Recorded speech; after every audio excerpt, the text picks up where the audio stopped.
আমার।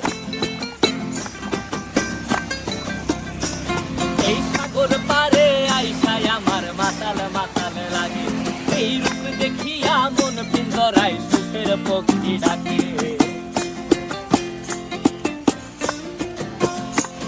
এই সাগর পারে আইসায় আমার মাতাল মাতাল লাগে, এই রূপ দেখিয়া মন পিঞ্জরায় সুখের পক্ষী ডাকে।